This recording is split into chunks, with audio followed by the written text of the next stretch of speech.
Vi står nu sammen på det sted, hvor vi gerne vil møde jer, når I kommer til meditations- og refleksionsaftenerne. Og I vil kunne se bag os, der er en bålplads, og den vil vi tænde, medmindre det sjasker ned selvfølgelig. Sådan så når I starter med at komme, så kommer I faktisk til et bål, inden vi går op og starter på vores meditation og refleksion. Så vi vil gerne invitere jer ud her i naturen, her i den skønne, smukke natur på Kalkgården. Ud og opleve, hvordan det er at være herude i naturen. Hvordan det er at stå og lave en cholagi. Hvordan det er at stå ved bålet. Hvordan det er at være i skoven. Og finde den indre ro, den fred, som vi alle sammen et eller andet sted længes efter. Og finde sig selv igen. Find dig selv herude på Kalkgården. Hvorfor meditation og refleksion? Jo, fordi hvis vi starter med en refleksion, så vil den ofte fordybe sig, når vi går over til meditationen. Og det vi gerne vil gøre, det er at højne bevidstheden og skabe nogle indsigter, som du kan bruge i din hverdag. Vi står her ved Mølleåen.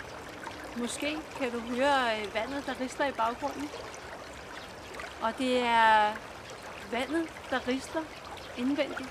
Den følelse, vi har, når vi står ved vandet, om det er så havet eller en å, er ro. Det at kunne stoppe op et øjeblik i hverdagen og samle sig. Mærke, hvad der virkelig er vigtigt. Simpelthen mærke indad. Mærke kroppen, mærke hjertet. Mærke det, som betyder noget lige nu i dit liv. Vi har tilrettelagt 8 meditations- og refleksionsaftener. Og det har vi gjort ud fra et indiansk medicin, der hedder Discipline Peace. Men i virkeligheden så drejer det sig om dig. Det drejer sig om de behov, du oplever i hverdagen. Behov for at kunne falde til ro, hvis tingene er kørt lidt op. Behov for at mærke, hvor er jeg egentlig selv? Hvad vil jeg med det her liv? Hvorfor er jeg? Behov for at kunne interagere bedre med dine relationer. Det kan være svært at gøre det i vores hverdag, hvor vi hele tiden har travlt. Vi har mange ting, vi skal nå. Der er stress og pres. Så meditationsaftenerne er tænkt som en lille pause for hverdagen, hvor du får den tid og ro, der skal til at mærke dig selv.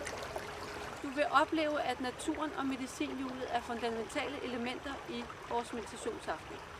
Der er et ord for hver af de 8 retninger, og ordene er awakening, opening, transcending, remembering, honoring, dreaming, walking og guarding. Så rigtig hjertelig velkommen.